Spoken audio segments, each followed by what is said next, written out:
Halo guys, kembali lagi dengan gua Dakun. Jadi di video kali ini gua bakalan ngebahas hal yang sedikit berbeda, bukan sedikit banyak malah ya. Jadi gua bakalan ngebahas tentang perkuliahan gua, di mana gua dikasih tugas tentang presentasi seminar bisnis teman-teman. Ini nanti gua bakalan ngebahas tentang hal yang bermanfaat banget buat kalian nih. Jadi kayak sedikit motivasi aja sih. Terus pengalaman-pengalaman yang pernah gua alami dan prestasi yang pernah gue dapet gitu. Nanti gue bakalan share ke kalian. Barangkali ini memotivasi kalian di dalam pekerjaan kalian ataupun di dalam kehidupan sehari-harinya. Langsung aja kita masuk ke videonya guys. Let's go. Baiklah, sekarang kita udah masuk ke dalam pembahasannya. Sebelumnya, selamat malam buat Pak Hanantioko selaku dosen dan pembimbing saya di mata kuliah seminar bisnis ini ya Pak. Di sini saya akan membawakan tentang maximize career opportunity at work for business ya. Jadi di sini pembahasannya simple tentang memaksimalkan kesempatan di dalam berkarir di dunia kerja untuk bisnis kedepannya gitu. Singkatnya itu kayak gitu. Di sini ada sedikit kutipan yang saya bikin tentang rencana, lakukan, disiplin dan tidak mudah menyerah, dan terakhir doa ya. Baiklah, kita langsung masuk aja ke pembahasan berikutnya. Nama saya Indra Kurniawan, masuk di DM2 2017 dengan dosen pembimbing saya atas nama Pak Hanantioko Dewanto SPMM. Oke, di agenda yang pertama itu akan ada perkenalan ya teman-teman. Saya kenalin diri nih, asik. Belum pada kenal kan? Oke, di perkenalan terus ada pembahasan, ada kesimpulan. Ya, di sini kan ada kutipan tuh, perkenalan diri agar kita bisa lebih mengetahui. Seperti kata pepatah, tak kenal maka tak sayang. Makanya kita itu harus saling menyayangi biar kenal. Balik ya, kita kenal dulu maka gitulah. Oke, di pembahasannya nanti akan saya bahas rinci-rincinya sedetail-detailnya tapi dengan simple. Oke, nanti untuk kesimpulannya juga akan saya bikin sesimpel-simpelnya. Nanti sebelum kita masuk ke pembahasan saya nih di Maximize Opportunity ini, saya akan sedikit kasih video tentang motivasi dalam bekerja ya teman-teman ya. Di sini ada sedikit video yang wajib teman-teman lihat dulu sebelum nanti kita lanjut ke perkenalan sama pembahasannya. Let's go!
Oke, jadi seperti itu teman-teman videonya. Seru ya, seru ya. Di sini banyak banget sih hal-hal positif atau nilai positif yang perlu teman-teman tiru dari seorang Ace, si anjing tadi ya. Apa sih ininya? Apa namanya manfaatnya buat kita? Pertama, kita tahu kalau misalnya kita punya sesuatu yang kita pengen atau cita-cita itu, kita harus punya keyakinan yang tinggi, kedisiplinan, sama nggak mudah menyerah teman-teman. Itu yang dicontohkan dari si S tadi, anjing yang menyelamatkan orang yang buta itu. Coba kita review lagi dari awal ya teman-teman. Ini tuh dia kayak pelatihan gitu, pelatihan buat anjing, kayak buat ini ya, apa namanya, detektif gitu sih kayaknya nih, kayak buat polisi gitu sih, anjing penyelamat lah gitu. Nah di sini dia punya ukuran badan paling kecil ya, paling muda juga gitu, tapi cita-cita dia tuh tinggi gitu teman-teman. Jadi badan dia tuh dikalahin sama cita-citanya yang tinggi. Nah di sini nih dreamnya dia nih, dari dream akan terjadi planning ya teman-teman. Jadi cita-cita terus akan jadi rencana. Di dua individu itu harus disatukan ya teman-teman ya, harus disatukan. Nah kita lihat di sini pas dia punya cita-cita yang tinggi, ternyata pas dia mau tes itu dia hampir gagal. Karena apa? Karena ukurannya terlalu kecil. Tapi dengan trik dan strateginya dia ternyata bisa berhasil gitu teman-teman. Jadi kalaupun kelihatannya susah, di sini dia nunjukin kita tuh pasti bisa asal kita yakin katanya. Di sini kita lihat pembelajarannya itu dia paling dibilang gagal ya, gagal terus karena pertama paling muda ya, kedua jadi yang paling utama dulu gitu ya, jadi yang nomor satu dulu yang nyontohin gitu, jadi wajar gagal mulu. Di sini aja dia nggak nyampe ya buat matiinnya, akhirnya makanannya kebanyakan. Terus di sini juga pelatihnya jatuh mulu, kalau mau nanya dia nggak nyampe karena terlalu pendek, gagal mulu sampai pelatihnya juga kesel. Tapi dengan keyakinannya dia, dengan kedisiplinnya dia gitu, dia tuh kalau gagal selalu ngelihat impiannya dia lagi gitu. Makanya di situ akan timbul rencana sama action gitu. Nah actionnya dia itu apaan? Dia itu berlatih dengan tekun dan mencoba hal-hal yang baru gitu teman-teman. Jadi kalau dia udah coba gagal satu kali, dia coba lagi gagal lagi, dia coba hal yang baru biar hal tersebut jangan gagal lagi. Nah di sini masuk ke bagian tesnya dia untuk dapat sertifikasi lulus atau enggaknya. Di sini sih sebetulnya dia udah pede, tapi agak-agak sedikit gugup karena ya itu nomor pertama lagi yang dites, sampai akhirnya dia lengah dan gagal gitu. Kasihannya dia diusir tanpa dispensasi. Kecewa dong. Orang cita-citanya tinggi tapinya gagal dengan hal kecil gitu, kesalahan kecil. Sampai suatu ketika di sini dia ngelihat kesempatan, walaupun sedikit ngebalik lagi ke belakang, ngelihat teman-temannya di sini yang sukses dan dia ngeratepin diri, dianya gagal sampai dia nangis gitu. Tapi dia ingat gitu, dia berlatih kayak gitu tuh ya untuk masa depan gitu. Di sini ada kesempatan, ada potensi yang perlu dia lakuin dan dia udah punya gitu basicnya, dia udah belajar. Makanya dia di sini nekat pergi dan ngebantuin si orang buta ini. Walaupun dia nggak punya sertifikasi lulus untuk jadi anjing penyelamat, tapi dia punya basicnya. Dan akhirnya di sini pelatihnya ngeliat dan orang yang tes dia pun ternyata ngeliat. Sampai suatu ketika dia dikasih penghargaan dan dia ternyata lulus teman-teman. Jadi simpelnya buat kita gitu pejuang receh, buat kita kalau misalnya kerja ataupun kuliah, kalau misalnya kita ngerasa diri kita nggak mampu dan di posisi yang gagal terus, contohlah anjing ini ya. Oke, next kita langsung masuk ke perkenalan dan pembahasannya. Ini saya bikin simpel banget ya teman-teman. Balik lagi, nama saya Indra Kurniawan. Saya itu lahir asli di Bogor ya teman-teman ya. Dari keluarga biasa aja, tapi keluarga saya itu semuanya pengusaha gitu, usaha kecil-kecilan lah gitu. Tapi saya malah kerja di tempat orang. Kenapa sih? Nanti kita bakal bahas di sini, oke gak? Oke, di sini ayah saya bekerja sebagai, bukan bekerja sih, usaha sebagai kayak punya bengkel gitu, terus dia punya budidaya tumbuhan ya kayak bunga-bunga. Sekarang kan lagi booming nih, jadi ya lumayan lah profitnya. Terus kalau ibu saya sendiri, dia dari dulu dari saya kecil itu punya usaha dagang, jadi kayak warung sembako gitu. Ya saya lahir dari sayur ya dari sayur, dari hasil jualan sayur gitu. Apa namanya, beras sembako lah pokoknya kayak gitu. Tapi alhamdulillah dengan didikan dari orang tua, jadi kita punya mental baja gitu, kayak si Ajik tadi yang nggak mudah menyerah. Saya 3 bersaudara teman-teman, jadi saya anak pertama, adik saya cewek 1, terus 1 lagi bocah sih, baru 8 bulanan mau ke setahun lah. Jangan tanya adik saya ya, adik saya cewek ini jangan ditanyain, dia udah nikah, udah punya anak. Tapi saya salut sama adik saya, walaupun dia nikah, dia ngikutin jejak ibunya gitu, jejak orang tua saya. Jadi dia nggak kayak saya kerja di orang, dia langsung usahanya itu di online shop ya teman-teman ya. Jadi masuk di Shopee lah, apalagi gitu, tentang penjualan kecantikan gitu sih. Keren banget sih. Gua kerennya apa? Jangan sedih teman-teman, gue punya planning ya nggak? Gue punya planning. Di sini gue sengaja gue kerja dulu. Kenapa? Karena gue pengen punya modal yang ya nanti kalau punya usaha ibaratnya di kelas medium ke atas lah gitu, jadi nggak ngerintis banget dari bawah. Dan kalau kita kerja, satu nih teman-teman, kita punya pengalaman yang nggak bisa didapetin sama orang yang belum pernah kerja gitu. Sekalipun S2, S3, S4, S5 langsung pilek ya, makan S. Sekalipun orang yang kuliahnya tinggi, kalau misalnya dia belum pernah ngerasain dunia kerja ya teman-teman, dia nggak bakalan tahu pengalamannya di dunia kerja itu kayak apa. Makanya diusahain sebelum kita punya bisnis, kita tahu dulu gitu, kita ngerasain dulu gimana rasanya kerja. Biar apa? Biar kita tahu nanti posisinya kalau misalnya kita udah jadi bos, anak buah kita itu mau apa sih gitu. Jadi biar nanti usaha kita tuh stabil gitu, lancar, jadi nggak ada kontrak lah gitu di antara karyawan sama atasannya, atau mungkin sama saya ownernya, kayak gitu. Jadi kita harus tahu dulu dunia bawahnya ya teman-teman. Sama satu lagi, di dalam pekerjaan itu kita bisa nyuri ilmunya. Jangan salah, jangan cuma ngandelin uang buat dapetin gaji, buat traktir cewek misalnya, buat nikah segala macam. Jangan ngambil isinya aja. Jadi kita harus ambil ilmunya juga. Jadi kalau misalnya ini udah masuk pembahasan ya teman-teman ya, jadi perkenalan udah lewat. Jadi kalau misalnya teman-teman dikasih challenge buat naik jabatan lah, atau dikasih challenge buat dikasih tugas bla bla bla bla yang di luar dari job desk teman-teman, jangan pernah nolak. Oke? Itu satu kuncinya, jangan pernah nolak. Dimana di situ biasanya terkadang atasan kita tuh pengen ngetes kita gitu, pengen tahu kita tuh segimana sih ilmunya gitu, kita tuh segimana sih kontribusinya buat kerjaan itu, worth it nggak sih dinaikin. Biasanya kayak gitu. Makanya kalau misalnya teman-teman dikasih challenge buat naik jabatan mah udah pasti sih semuanya mau ya. Biasanya dikasih tugas tambahan gitu yang di luar dari job desk, itu teman-teman jangan tolak.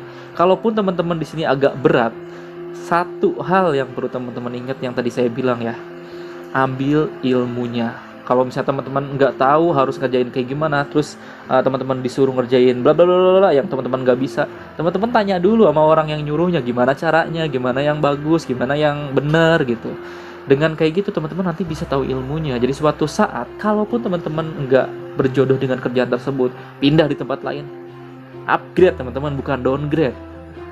Oke, udah masuk ya ke dalam pembahasan berkarir untuk bisnisnya. Jadi di sini berkarir nggak apa-apa, berkarir dulu aja, walaupun dibilang gila jabatan atau segala macam, tapi itu salah satu planning kita sebagai pengusaha teman-teman. Kalau misalnya kita ngerintis dari bawah, jadi teman-teman jangan sampai nolak jangan sampai nolak apapun perintah dari atasan kita, kalau asalkan itu benar ya.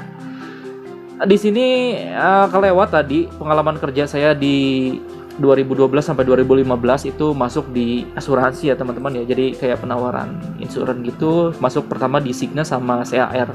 Jadi kayak kesehatan, kecelakaan itu saya pernah jual banyak, dan saya pernah mendapatkan penjualan polis terbaik gitu, dapat insentif yang besar banget gitu dibandingin teman-teman saya.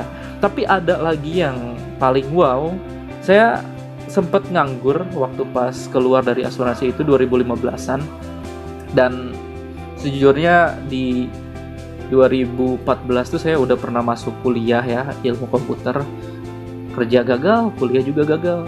Ya seperti kayak tadi filmnya itu apa ya, sedih banget gitu. Pulang-pulang tangan kosong, uang habis buat bayaran kuliah, terus berhenti kerja, nyari-nyari lagi kerjaan yang lain, nggak ada yang cocok. Akhirnya kuliah saya cut, pulang ke rumah, punya apa-apa. Tapi teman-teman jangan sampai nyanyiin kesempatan. Dimana kalau misalnya kita lagi nganggur, pastikan kita banyak ini ya, relasi teman gitu. Teman-teman harus rajin ya, harus rajin nanya-nanya ke teman-teman yang masih kerja gitu. Dan akhirnya setelah beberapa bulan saya nganggur, saya dapat kerja lagi, masuk di Informa. Itu pun perjuangannya sangatlah tertatih-tatih gitu, sangatlah berat banget. Tapi alhamdulillah saya masuk dari 2015 sampai sekarang dan dapat 2 reward teman-teman. Rewardnya itu fantastis banget. Saya dapat penjualan terbaik dari 2018, 2019, terus 2020 COVID. Jadi nggak ada tripnya. Saya pernah jalan-jalan ke Cina sama ke Korea teman-teman. Percaya nggak sih? Nggak percaya kan?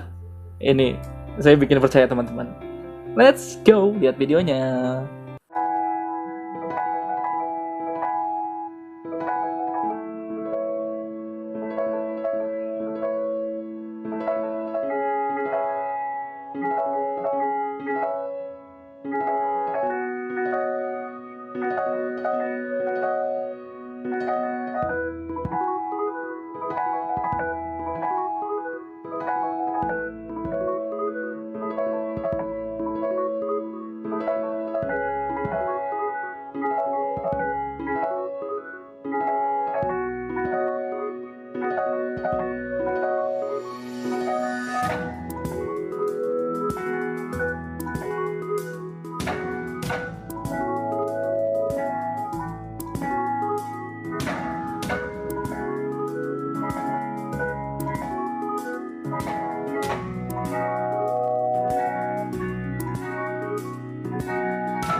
Ya, mungkin dari pembahasan tadi sama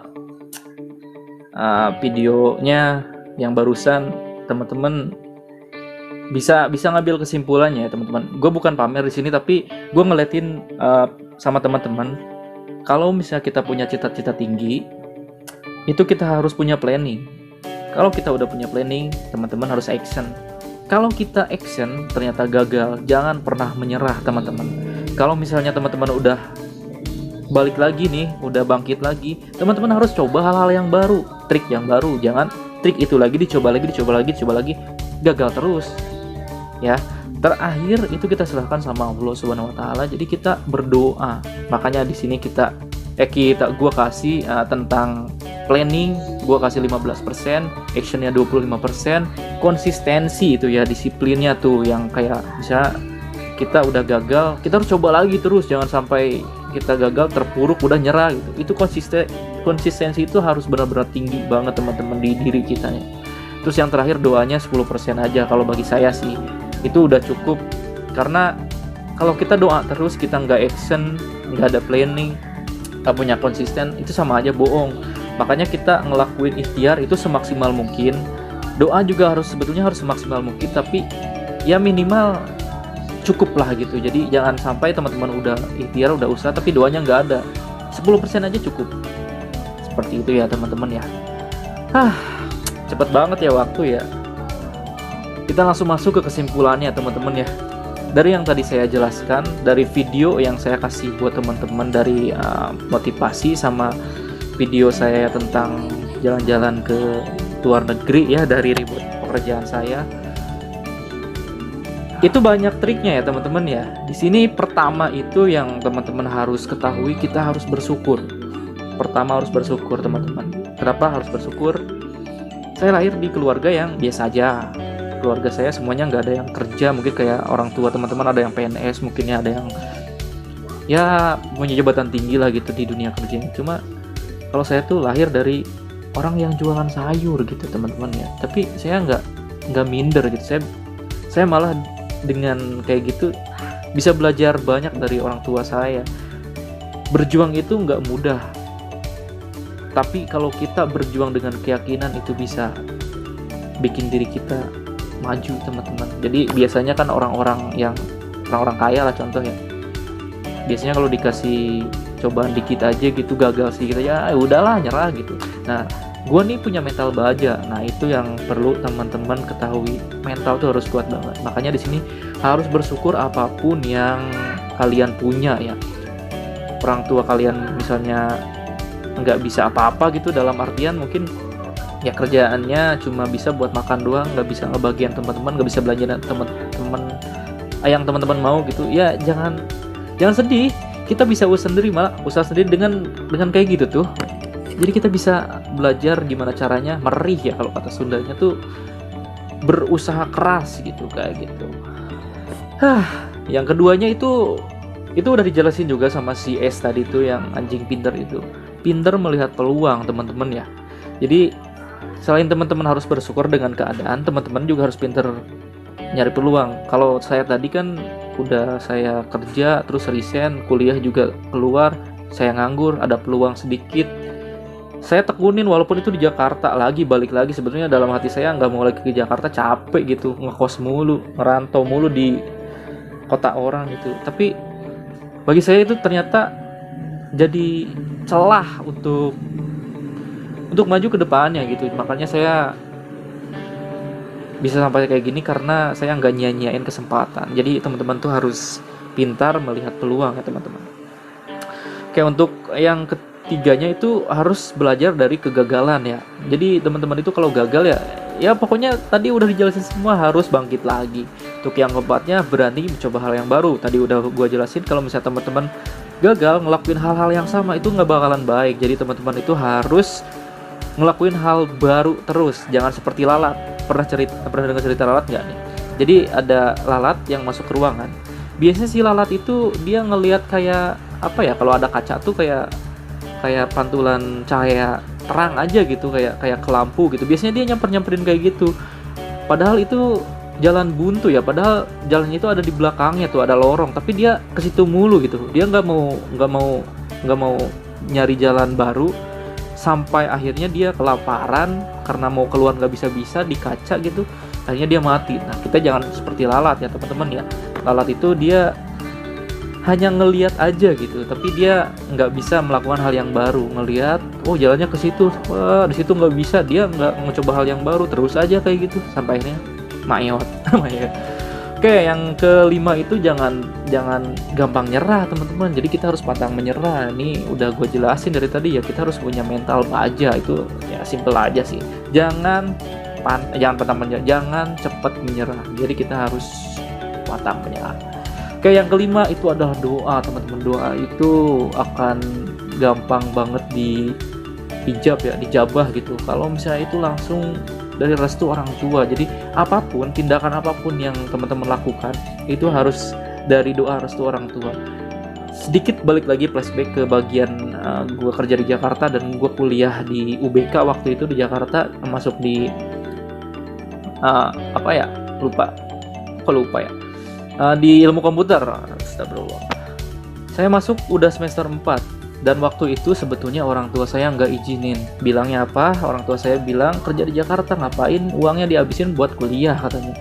Udah aja kumpulin, nanti pas pulang ke Bogor nanti kita beliin sesuatu atau kita pakai buat usaha, katanya mungkin bisa dipakai buat ngebangun rumah kayak apa kayak gitu. Saya nggak nurut, saya bilang saya punya planning sendiri, saya bilang kayak gitu. Dan akhirnya saya nggak direstuin dan nggak dikasih doa ya kayak gitu. Jadi ngerasain hancur sendiri gitu. Jadi kerja cabut gara-gara waktu itu dimutasi ke jauh, kuliah juga akhirnya terbengkalai karena saya nyari kerja ternyata nggak ada yang sesuai dengan jam kuliah saya. Ya dari situ saya belajar kalau apapun tindakan yang akan dilakukan itu harus dari restu orang tua ya teman. Kalau kita masih punya orang tua ya, mungkin kalau misalnya udah nggak punya orang tua, maaf ya, itu bisa dari kerabat atau saudara terdekat, mungkin dari kakak atau mungkin adik ya teman-teman ya. Jangan pernah menyepelekan adik, karena biasanya adik kadang bisa lebih pintar dan bisa lebih sukses dari kita kalau disepelekan ya. Makanya jangan sampai menyepelekan adik kita. Pembahasannya seperti itu aja. Mungkin nanti akan saya bikin lagi nih video-video presentasi selanjutnya tentang kerja, bisnis, sama usahanya ya teman-teman ya. Karena ini tugas dari dosen saya. Mungkin segini aja ya Pak Hanan Tioko ya. Mudah-mudahan bagus presentasinya. Aduh maaf banget, saya kemana-mana ininya bicaranya. Mudah-mudahan nilainya bagus. Ini saya bikin juga buat subscriber saya ya Pak. Jadi biar mereka pada belajar dari pengalaman saya. Karena kan orang pintar itu ya belajar dari pengalaman ya katanya. Tapi orang cerdas itu, orang cerdas nih, pintar sama cerdas. Orang cerdas itu belajar dari pengalaman orang lain. Kayak gitu. Sini ada kutipan, usaha tidak akan mengkhianati hasil teman-teman. Selagi kita usahanya benar, biasanya akan diberi hasil yang maksimal. Terima kasih. Sebegitu aja. Sampai jumpa. Bye bye.